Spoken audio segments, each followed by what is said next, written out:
Senhor, esse menino viveu comigo no orfanato até os 14 anos. As palavras da faxineira ecoaram pelo corredor silencioso da mansão, quebrando a serenidade do ambiente luxuoso. O empresário, ainda paralisado diante do quadro antigo, sentiu o chão sumir sob seus pés. O retrato do garoto pendurado na parede era uma cópia idêntica do irmão desaparecido há mais de 30 anos. Um nó apertou sua garganta. O menino do retrato tinha o mesmo olhar inocente, o mesmo corte de cabelo, o mesmo ar de pureza que ele lembrava vagamente da infância. Antes de começar essa história que vai mexer profundamente com suas emoções, eu preciso que você faça algo muito importante. Se você acredita que Deus nunca esquece das promessas que fazemos, se você já perdeu alguém e nunca desistiu de encontrar, ou se simplesmente acredita no poder do amor que ultrapassa o tempo, deixa seu like agora. E se inscreve no canal porque aqui você vai encontrar histórias reais que mostram como a fé e a esperança podem mudar destinos.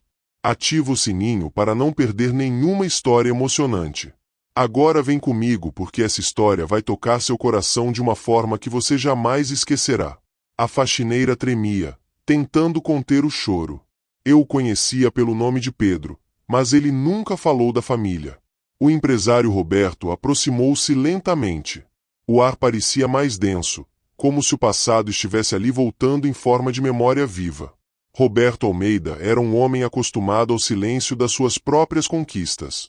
Herdeiro de uma fortuna construída através de empresas de tecnologia, vivia entre reuniões, jantares de negócios e uma solidão que nem os aplausos do sucesso conseguiam disfarçar. Mas havia uma dor antiga que nenhuma riqueza curava. A perda do irmão mais novo, Felipe, sequestrado aos 4 anos de idade. O caso abalou toda a família Almeida. O pai, um médico respeitado, e a mãe, uma pianista conceituada, fizeram de tudo para encontrar o menino. A polícia mobilizou equipes, helicópteros, cães farejadores. Foram meses de buscas, promessas e falsas pistas, mas nada. O sequestro aconteceu numa tarde de sábado durante uma visita ao shopping. A babá da família se distraiu por poucos minutos e o garoto sumiu entre as lojas. Quando Roberto, então com 8 anos, soube da notícia, jurou que um dia traria o irmão de volta. Os anos passaram e a tragédia se transformou em tabu dentro da casa. A mãe adoeceu de tristeza, o pai mergulhou no trabalho e Roberto cresceu com o peso de uma promessa que nunca conseguiu cumprir. A foto do menino desaparecido permaneceu sobre o piano da sala, amarelada pelo tempo. Até aquela tarde. A faxineira nova, Beatriz, havia começado a trabalhar há apenas 2 semanas. Jovem vinda do interior, era discreta, educada e sempre com um olhar que parecia guardar um segredo. Roberto mal notava sua presença até o momento em que a encontrou parada diante do retrato antigo do irmão. Ela tremia, os olhos marejados e murmurava algo inaudível. Aconteceu alguma coisa? Perguntou ele curioso. Beatriz girou lentamente, a expressão assustada. Senhor, esse menino, ele viveu comigo no orfanato até os 14 anos. Roberto achou que tivesse ouvido errado. Como assim? Ela respirou fundo. Lá o nome dele era Pedro. Ele dizia que tinha sido levado de uma família rica, mas ninguém acreditava. Achavam que era imaginação de criança. Eu cresci ao lado dele. Ele me protegia. O coração de Roberto disparou. Você está dizendo que esse menino, o Pedro, era meu irmão? Beatriz assentiu com lágrimas descendo pelo rosto. Eu nunca esqueci esse rosto. Roberto ficou atônito. Era impossível, ou ao menos parecia. O irmão desaparecera há mais de 30 anos. E se o garoto realmente viveu até os 14, por que ninguém o encontrou? Beatriz contou o que sabia. Pedro fora deixado no orfanato Santa Rosa aos 6 anos de idade, trazido por uma assistente social após a morte dos pais adotivos num acidente de carro. Os documentos diziam que ele era órfão desde pequeno, mas Pedro, em sua inocência, sempre falava de uma casa com jardim, um piano e um irmão mais velho que o chamava de meu campeão. Ele falava isso o tempo todo, disse Beatriz. Ninguém acreditava. Eu acreditava. Roberto pediu que ela contasse tudo, cada detalhe. Beatriz lembrou que Pedro era muito inteligente, tinha talento para desenhar e, às vezes, Chorava ao ver reportagens sobre crianças desaparecidas. Ele acreditava que um dia seria encontrado, mas aos 14 anos, após uma briga no orfanato, fugiu. Ninguém mais soube dele. Roberto caminhou até o retrato. O quadro havia sido pintado meses antes do sequestro e o artista captou perfeitamente o olhar sereno do pequeno Felipe. As memórias voltaram como um vendaval. Os dois jogando bola no jardim, a risada do irmão, a voz da mãe cantando ao piano. Ele sentiu o peso da ausência como se o tempo nunca tivesse passado. Determinou-se a descobrir a verdade. No dia seguinte, contratou um investigador particular e pediu a Beatriz que o acompanhasse até o orfanato. O prédio ainda existia, mas estava em condições precárias. Uma freira idosa, irmã Helena, recebeu-os com gentileza. Quando Roberto mostrou o retrato, a mulher empalideceu. Meu Deus, o pequeno Pedro. Sim, lembro dele. Um menino doce, obediente, sempre desenhando. Roberto mostrou os documentos da época do sequestro e percebeu algo inquietante. A data em que Pedro chegou ao orfanato coincidia exatamente com o período em que as buscas pelo seu irmão cessaram. Como ele veio parar aqui? Perguntou Roberto. A freira contou que o menino fora trazido por uma mulher identificada como assistente social do Estado, com documentos e certidão de nascimento falsos. Ela afirmava que os pais haviam morrido e que a criança não tinha parentes. A orfandade foi aceita sem investigação, pois o país atravessava uma crise social e havia centenas de casos semelhantes. Roberto sentiu raiva e impotência. Tudo fazia sentido. O sequestro, o desaparecimento repentino das pistas, a aparente morte dos pais adotivos. O irmão estivera a poucos quilômetros de casa, esquecido por falhas humanas e descuido das autoridades. Beatriz observava em silêncio, segurando firme as luvas que ainda trazia nos bolsos do avental. Aquilo era mais do que uma revelação. Era um reencontro com o passado que ambos haviam perdido. Enquanto conversavam, a freira mencionou algo que fez Roberto gelar. Antes de fugir, Pedro deixou um desenho. Disse que se um dia alguém o encontrasse, saberia quem ele era. O desenho estava guardado em uma pasta antiga. Era uma casa grande, um piano e 2 meninos de mãos dadas. No canto, em letras infantis, estava escrito: Eu sou Felipe Almeida. Um dia meu irmão vai me achar. Roberto não conseguiu conter as lágrimas. Beatriz também chorava. Ele sempre dizia isso. De volta à mansão, Roberto colocou o desenho ao lado do retrato. A semelhança era inquestionável. Agora só faltava uma coisa: descobrir o que aconteceu com Pedro depois da fuga. Contratou uma equipe de investigadores, revisou arquivos antigos, cruzou dados de desaparecidos. Cada pista parecia levar a um beco sem saída, até que um nome apareceu em um registro de abrigo em outra cidade. Pedro Felipe Almeida, internado aos 17 anos após ser encontrado ferido numa estrada. Roberto viajou até lá. Descobriu que o rapaz ficará 3 meses hospitalizado e depois desapareceu novamente. Havia uma foto borrada nos arquivos, mas o olhar era o mesmo. Beatriz acompanhava cada passo emocionada.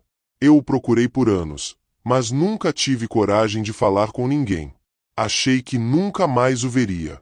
Roberto segurou suas mãos. Você ouviu, Beatriz. Você foi a única testemunha do que aconteceu com meu irmão. Ela sorriu com tristeza. Eu era só uma menina, senhor, mas ele me ensinou o que é esperança. A noite caiu sobre a mansão. O retrato do menino parecia observá-los, silencioso, como se esperasse que o passado finalmente fosse corrigido. Roberto prometeu que não descansaria até encontrar a verdade.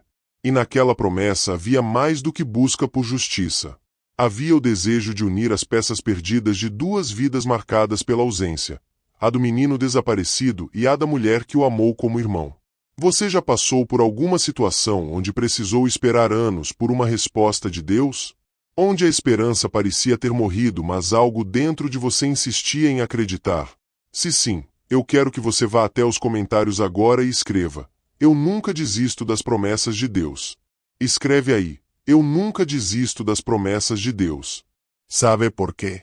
Porque quando você declara isso, você está dizendo para o universo, para Deus, que sua fé é maior que o tempo, que você acredita mesmo quando não vê. E eu vou ler cada comentário e vou orar por cada pessoa que escrever. Porque sei que muita gente assistindo agora está esperando por um milagre, por um reencontro, por uma resposta. E quero que saiba que Deus nunca esquece. Então vai lá agora, pausa o vídeo se precisar, e escreve: eu nunca desisto das promessas de Deus. Vamos criar uma corrente de fé aqui. Nos dias seguintes, Roberto mergulhou de corpo e alma na investigação. O caso, há décadas esquecido pelos jornais e pela polícia, voltou a ganhar forma diante de seus olhos. Documentos adulterados, nomes falsos, registros de adoção ilegais. Tudo apontava para uma rede de tráfico de crianças que atuava discretamente entre orfanatos e famílias que não conseguiam adotar por vias legais. O sequestro de Felipe, seu irmão, havia sido uma das primeiras vítimas. Beatriz o acompanhava em silêncio, revisando pastas antigas, lendo relatórios, reconhecendo lugares.